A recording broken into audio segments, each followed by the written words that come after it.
Good evening. In order to communicate with someone, you have to formulate a thought in your mind. There are 100 ways that can go wrong. We may not be thinking clearly. We may misunderstand the thought completely, whether that thought is coming because of reasoning capabilities in our own mind, our own thoughts about how we feel, whatever it is. We may misunderstand ourselves or the information that we have. But then we have to take that and put those thoughts into a way to verbalize, to come out of our mouth, to communicate that idea to someone else, and as specific as possible what we're trying to communicate, which in itself can also lead to hundreds of mistakes and problems because you may not have the right vocabulary, you may have a word that's missing that should be there that's not, you may have a intention of saying a certain thing, but when it comes out you don't say it the way you intend to say. There's all kinds of things that can go wrong. And then the person that's hearing it and listening to it also has a problem because they're taking your words, and their words coming to you may not be the same meaning in your mind as it is in their mind, and so you have to work to make sure you understand the words that they're saying to you because, well, I learned this very easily in speaking with people in other languages. They don't always understand the words that are coming out of your mouth. So you may hear words from someone else, and there are 1,000,001 ways that can go wrong.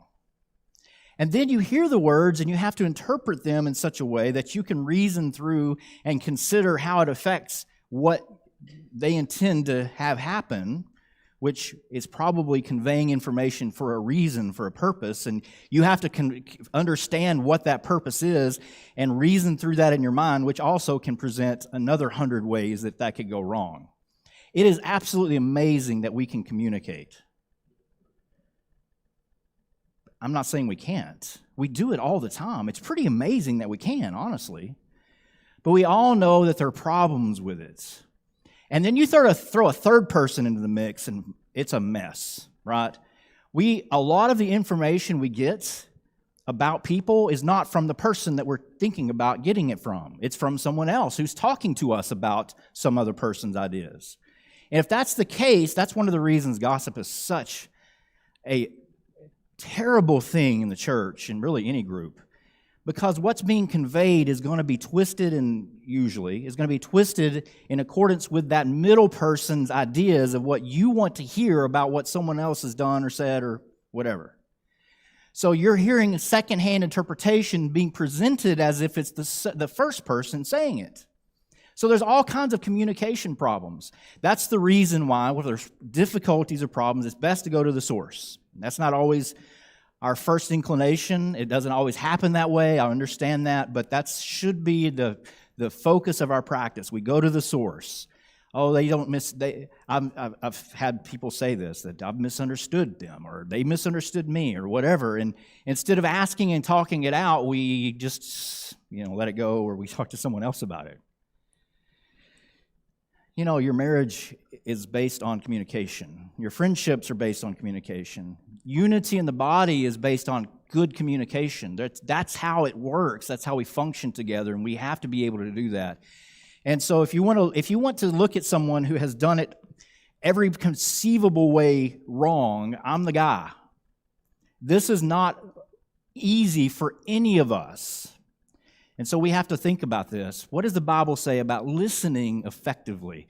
If you're hearing someone saying words, we have to assume that they're telling us that they're precise in what they're saying, that they're conveying information that they have thought through well. We give them the benefit of the doubt, that they are trying to communicate something, and they're doing it the best possible way that they can. So we take what they're saying at face value, and also with understanding. A lot of our information that we get is not just the words that we say, right? It's also the tone of voice, it's the personality, it's the expressiveness of the face, right? Body language, all these things come into account. And some people say that up to 80% of the words that we communicate is our body language and the way we express it, which is incidentally why texting is absolutely the worst way to communicate important things. Telephone calls are second worst because, yeah, you can hear tone of voice, but you can't see. And tone of voice can be, what's the difference between a tone of voice that is excited and angry? The way it sounds, very similar, especially if you're very passionate about something. Well, how do you know which one it is? You can look at them and hopefully be able to tell. You can't always tell that either, though. So anyway, these are some points, some ideas to think about from the Scriptures that will hopefully help us consider how it is that we listen to other people. And if you're going to be dealing with people on the outside and you're trying to evangelize or whatever it is that we're going to be doing, this is a great skill that we should continue to work on. And I don't know if any of us are perfect at it yet. I know I'm not. Let's think about how we can listen effectively. It'll help if I turn this on. First of all, as we all know, we need to be slow to speak. Now that should make sense. James chapter 1, verse 19 tells us that we should be slow to speak. In fact, let me go read it so I don't mutilate the passage. James chapter 1.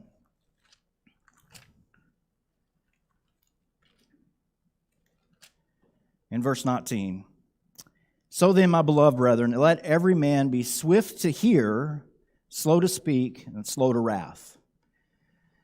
Now, we just take that at face value. It's obvious that we should not speak as much as we listen. And if you're trying to listen to someone, it just makes sense. Yes, it makes sense to say that we should speak slowly. And that, incidentally, obviously does not mean that we're slow to speak. It doesn't mean that we slow our speech, right?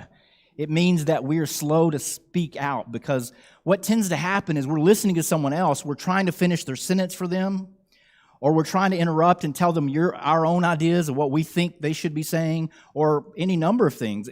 We've all heard this saying, most of the time when people are in a conversation, they're actually not listening to you, they're thinking about what they're going to say next. And that's not how you communicate.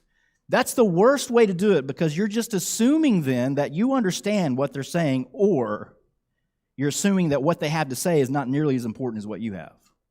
Both of those are false. If you're going to communicate with each other, we have to be able to listen to what the words that are coming from them, so that we formulate opinions and ideas after they say what they're going to say, not during and not before. But we've all been there, haven't we? Have you ever spoken to someone who stutters? I'm talking about serious stuttering problem. I have. And you know what I wanted to do every single time? I wanted to say the next word for them. That's hard. But it illustrates something. Now, I may have known what they're trying to say because they're even starting to pronounce the word, right? But still, I could be wrong. But it illustrates something that even in normal communication, with people who can speak normally and not stuttering, we often assume we know the words that are coming out of their mouth. We go through patterns. We actually might even know the person really well and say, well, I know what's coming. I know what's coming next.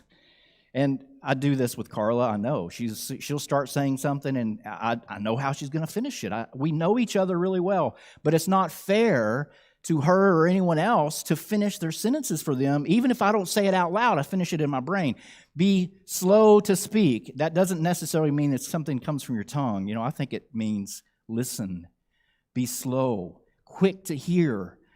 Let the words be put into your brain before you start thinking about other things, because that's how communication works. Look at Proverbs chapter 10. We're going to actually spend quite a bit of time in Proverbs. And, the Bible has quite a bit to say, and most of that, what I found, was in Proverbs, because there's a lot here. Proverbs chapter 10 and verse 19. Proverbs, Solomon steps on my toes a lot. In the multitude of words, sin is not lacking, but he who restrains his lips is wise. Every time I read that verse and I think, I'm going to preach on that, I start thinking about how many words I say when I'm up here. Believe me, that comes up in my mind. In the multitude of words, sin is not lacking, but he who restrains his lips is wise. What is he saying there? It's not that we can't say a lot of words. It's we got to be very careful when we do, because sin can be there easily. But he says, if you restrain your lips, You're smart. You're wise. You have control of yourself, and you are also able to not make an idiot of yourself. We've all been there, where we assume things and we say things in response to what we haven't actually even heard yet. Look in Proverbs chapter 17, 27 and 28. He who has knowledge spares his words, and a man of understanding is of a calm spirit. Even a fool is counted wise when he holds his peace. When he shuts his lips, he is considered perceptive. So if you want to be considered, even if you're a fool, if you want to be considered wise and perceptive, just keep your mouth shut. You might even do this number here. Put your hand on your chin and say, like that. I can be smart that way. But kidding aside, the idea is that we listen, that we stop putting words out and start actually allowing words to come in. And I had a good friend who passed away, 20 years ago. I loved him to death, but I could never get a word in edgewise. He never let me say a word. Because he had all the ideas, and they were good ideas, but he never stopped talking. So he never heard anything that I had to say. That's an exaggeration. But you understand what I'm saying. Because we all sometimes will face the fact that we want to say what we want to say, and it doesn't matter what anyone else thinks or believes or their opinions or their ideas. They don't matter as much as my ideas. I've had people push me up against a wall, yelling at me about things that they wanted, that they believed, that they thought. They never once asked me what I thought. Why is that? Because their words were more important. Their ideas were more important. Proverbs 17 tells us that we need to be careful with that, because he who has knowledge spares his words, and a man of understanding is of a calm spirit. I read passages like that. That is amazing to me, that I can be that so enamored with my ideas that I don't let anyone else have a chance to talk.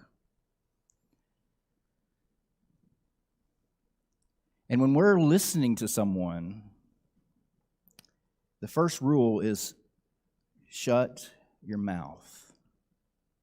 That's the only way you're going to hear them. The next one is to seek knowledge. And obviously, it's not enough to just close our mouths. We have to be looking for what they're saying. Because in order to understand them, you have to interpret the words that are coming to you. You interpret the body language, you interpret even the pacing, everything relates to, and your brain will do it automatically. It's really good at that kind of stuff, mostly. And it gets better with practice.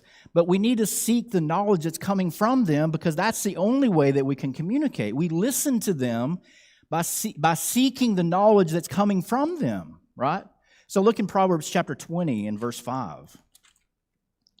Counsel in the heart of man is like deep water, but a man of understanding will draw it out. This one is amazingly convicting, because I don't often spend time trying to draw out someone's thoughts.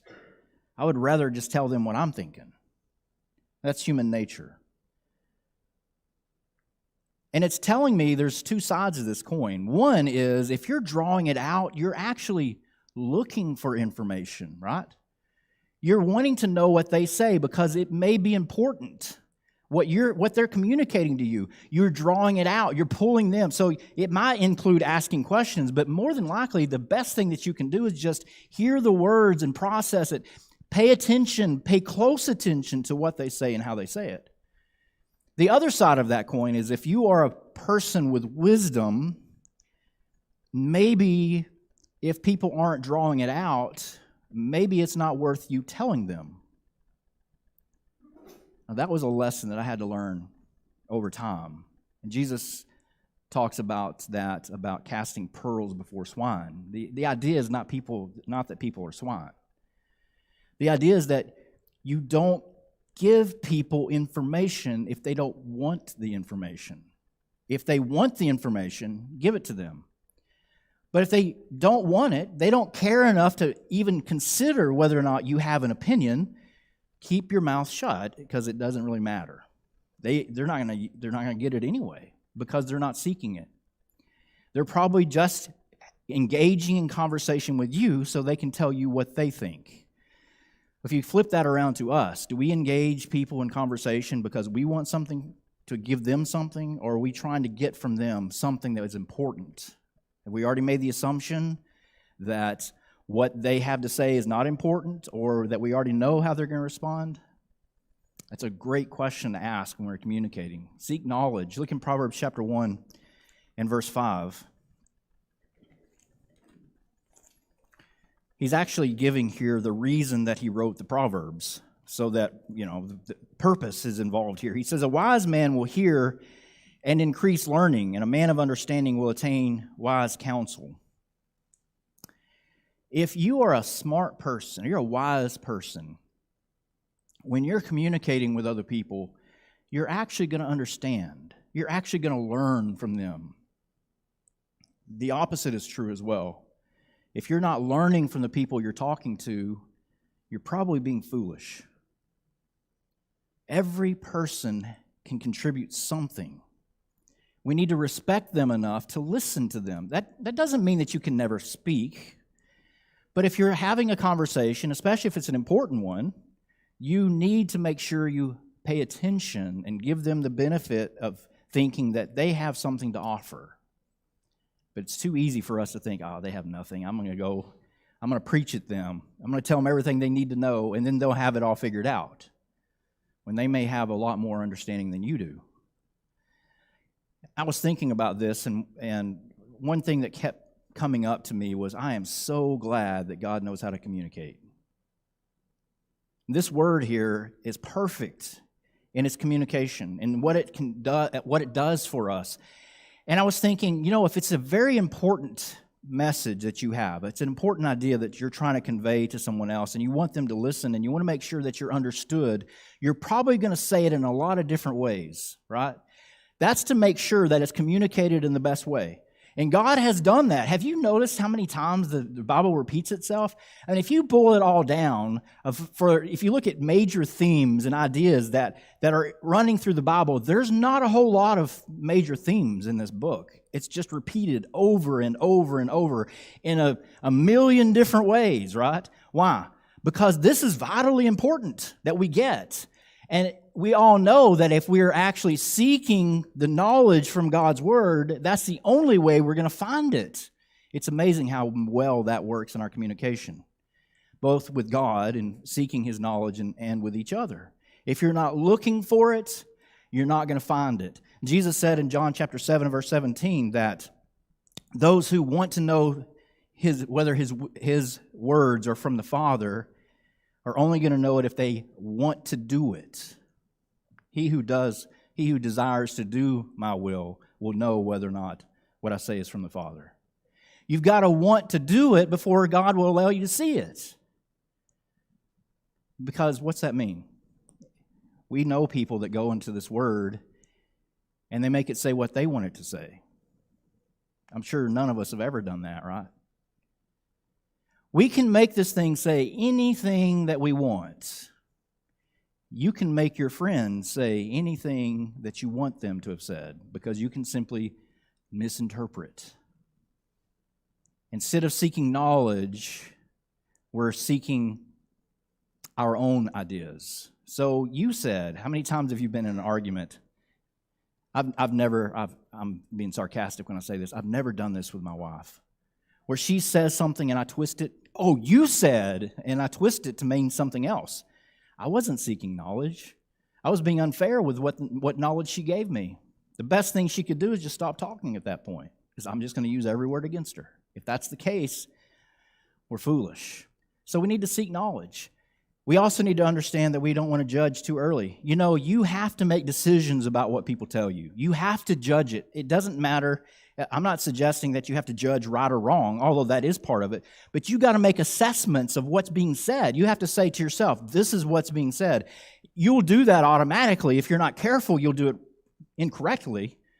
You'll do that automatically, so you need to make sure that you understand what you think that was being said and verbalize that, at least in your brain, and say, is this actually what she or he has said?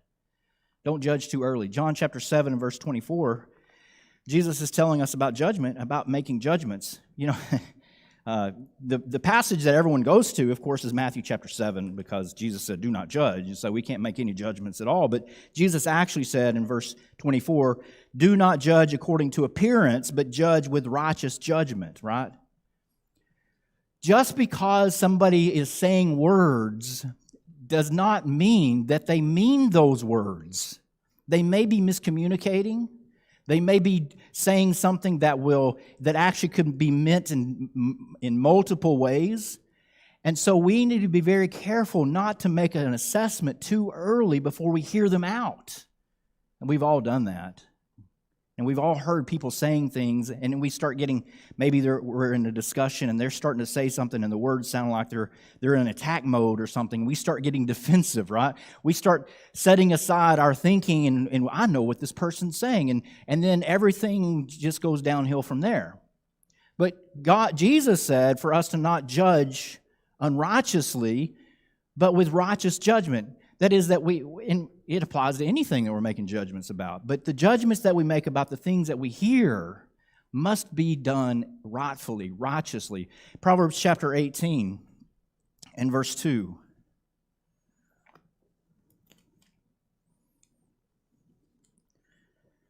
It says, a fool has no delight in understanding, but in expressing his own heart. That could have gone to the first one too, I know. But a fool has no delight in understanding. Sometimes we want to misunderstand, right? We're just daring them to say the right thing or the wrong thing. And we start to hear it out of their mouth and we are upset. So we judge hastily, too quickly, instead of taking it in. So when I practice, good practice I've seen other people do, is you listen to what is being said and you pause and think about what is being said before responding.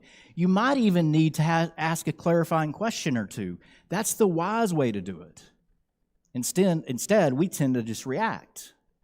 But our judgment may be wrong, so we have to be very careful. It's just so much wrong for us to misjudge someone's speech as it is to misjudge their actions. And so we have to be careful when we're hearing things from people that we actually understand what they're saying, because we may have missed it because of the 1,000,001 ways that this communication process can go wrong. And too often we're just absolutely convinced that there's no way we misunderstood. I know what was said. I heard the words myself. I've said words that when they were repeated back to me, I said, I can't believe I said that. I didn't mean to say that at all. But they may have misjudged it and assumed that I did. Can't ever happen to any of us. Proverbs chapter 23 and verse 9.